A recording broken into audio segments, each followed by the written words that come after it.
Hi everyone. स्वागत है आप सभी का हमारे चैनल सृजन विद जयश्री में। दोस्तों, बारिश का पानी हमारे प्लांट्स के लिए बहुत ही लाभदायक होता है, क्योंकि बारिश के पानी में नाइट्रोजन तो भरपूर मात्रा में होती ही है, साथ ही साथ इसमें ढेर सारे न्यूट्रिएंट्स भी होते हैं। पर ये पानी जो है वो कुछ एक पौधों के लिए लिमिटेड क्वांटिटी में चाहिए, न कि भरपूर मात्रा में। मैं सभी पौधों की बात नहीं कर रही हूँ, मैं कुछ एक पौधों की बात कर रही हूँ। तो चलिए बात करते हैं कि किन किन पौधों में बारिश का पानी बहुत ही सीमित मात्रा में चाहिए। सबसे पहले तो सकुलेंट्स और कैक्टस की बात करती हूँ। सकुलेंट्स और कैक्टस को बारिश का पानी बिल्कुल ही नहीं चाहिए, क्योंकि सकुलेंट्स के तो लीफ में ही वाटर स्टोर होता है। इसे जहाँ थोड़ी सी भी अधिक वाटर मिलती है तो इसकी रूट जो है वो गल जाता है और पत्तियाँ एक एक करके गिर जाती हैं और फिर सारा प्लांट्स खराब हो जाता है। इसी तरह से कैक्टस है।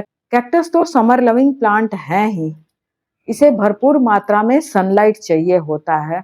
वैसे भी कैक्टस में अगर 10 दिन में एक दिन भी थोड़ी सी पानी दे दिया जाए तब भी ये बहुत अच्छे से सरवाइव करता रहता है। तो इन दोनों को तो पानी बिल्कुल ही नहीं चाहिए। मैं भी अपने सारे कैक्टस और सक्यूलेंट्स इस तरह से अंदर शेड में रख दी हूँ। अब बात करते हैं किनको कम मात्रा में पानी चाहिए। सबसे पहला नंबर पर आता है my all time favourite aglaonema plant. हमारे पास 5-6 तरह का एग्लोनिमा प्लांट है।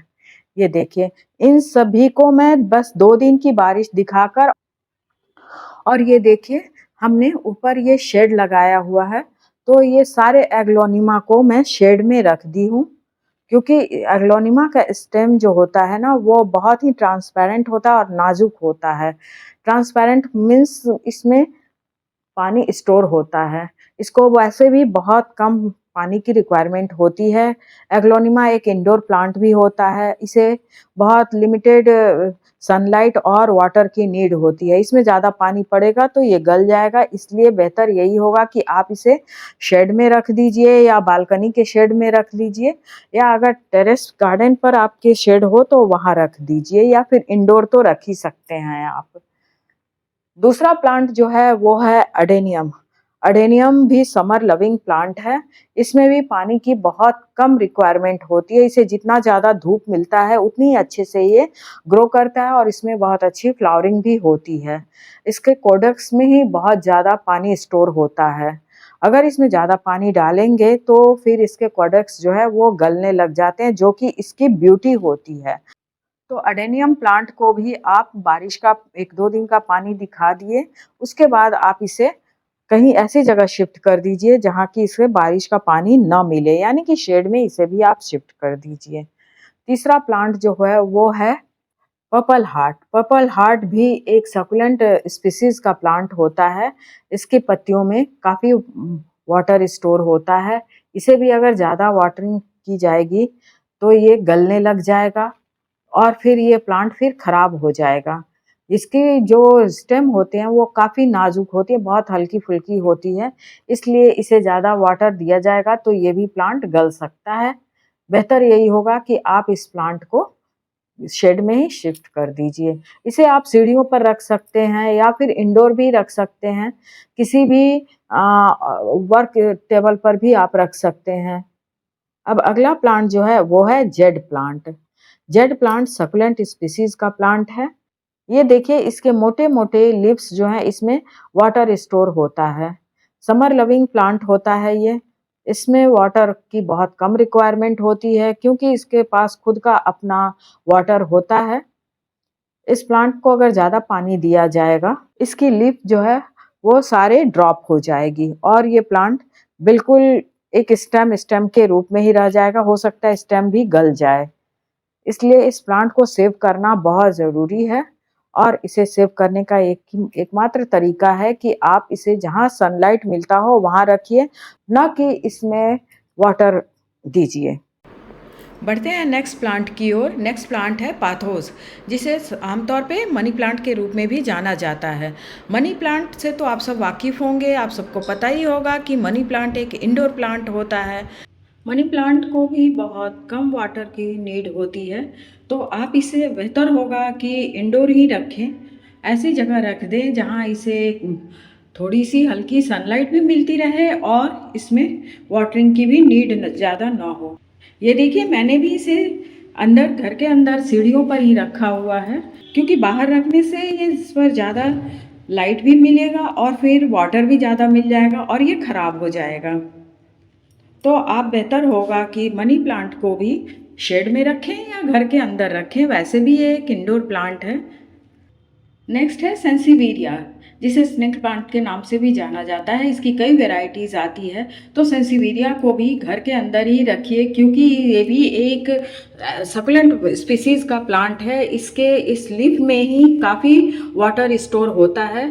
ज़्यादा वाटर दिया जाएगा तो फिर इसकी पत्तियां भी गल सकती हैं। इसकी मिट्टी बस थोड़ी सी मॉइस्ट होनी चाहिए। इसमें अगर 10 दिन में एक बार भी हल्की फुल्की वाटरिंग कर देंगे, तब भी ये बहुत अच्छे से चलता रहेगा। वैसे भी सेंसिवेरिया ऑक्सीजन रिड्यूस प्लांट है, तो इस प्लांट को इंडोर में ही रखने की सलाह दी जाती है। तो आप बेहतर होगा कि इसे पानी से बचाएं और घर के अंदर ही रख दें, या फिर बालकनी वगैरह में भी आप रख सकते हैं जहां ज़्यादा बारिश का पानी ना हो। अब मैं एक ऐसे प्लांट की बात करूंगी जिसको बहुत ही कम पानी की रिक्वायरमेंट होती है, और देखिए इसमें ज़्यादा वाटर पड़ गया था। 2 दिन बारिश की पानी में ये रह गया बाहर और इसमें ओवर वाटरिंग हो गई, जिससे इसके रूट तो बहुत ढीले हो ही गए हैं, साथ ही साथ इसके सारे लीफ जो हैं वो बिल्कुल काले काले हो गए, बिल्कुल ये गल गया। अब मैं इसे शेड में रखी हूँ ताकि ये अभी से ही संभल जाए। देखिए इसकी सारी पत्तियाँ जो हैं वो बिल्कुल गल कर टूट गई हैं, और इसमें जो एरियल से बेबी प्लांट बनते हैं वो भी बनना बंद हो गया। वो भी देखिए इस तरह से ये काला हो गया, बिल्कुल सूख गया। ये अधिक पानी पड़ा तो उसमें ये इसके सारे एरियल पर जो बेबी प्लांट बने होते हैं वो सब खत्म हो गए। इसकी पत्तियां पीली होकर और फिर बहुत कमज़ोर हो गई। मुझे सारी पत्तियां बारी बारी से निकालना पड़ रहा है। मैं किसी तरीके से इस प्लांट को बस सेव कर लूँगी। स्नेक प्लांट वैसे भी एयर प्योरीफायर प्लांट है, नासा अप्रूव्ड प्लांट है, तो आप इसे अगर घर के अंदर रखेंगी तो ये घर के अंदर के सारे टॉक्सिक्स को एब्जॉर्ब कर लेगा और ऑक्सीजन रिलीज़ करेगा। हमारा अगला प्लांट जो है वो है क्रोटन। क्रोटन को भी बहुत कम वाटर की नीड होती है, इसे भी एक्सेस वाटर मिलेगा तो इसकी भी पत्तियां जो हैं वो गल कर ड्रॉप हो जाएंगी। क्रोटन एक समर लविंग प्लांट है, लेकिन इसे वाटर की ज़्यादा रिक्वायरमेंट नहीं होती है। बारिश के पानी में इसे भी आप ना रखें तो ज़्यादा बेहतर होगा। देखिए मैंने तो इसे शेड में ही रखा हुआ है शुरू से ही, तभी इसकी ग्रोथ कितनी अच्छी हो रही है।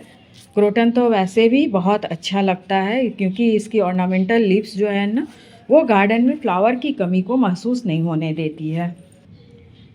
एलोवेरा एक ऐसा प्लांट है जिसकी मेडिसिनल वैल्यू तो बहुत अधिक है ही, साथ ही साथ ये हमारे फर्टिलाइज़र के में भी बहुत यूज़ होता है। इसलिए इस प्लांट को सेव करके रखना बहुत ज़रूरी है। अगर इसे शेड में रखेंगी तो इसकी जो लीफ है ये ग्रीन ग्रीन रहेगी, और अगर ज़्यादा इस पर सनलाइट और वाटर मिलेगा तो इसकी जो लीफ है वो पीली पड़ जाएंगी, धीरे धीरे ये सूखता चला जाएगा। इसमें ज़्यादा वाटर नहीं चाहिए, क्योंकि इसके लीफ जो हैं इसमें काफ़ी जेल होता है और वाटर स्टोर रहता है, तो इसमें ज़्यादा वाटर की नीड नहीं होती है। नेक्स्ट प्लांट है कलांचो। कलांचो भी एक सकुलेंट स्पीसीज़ का प्लांट होता है।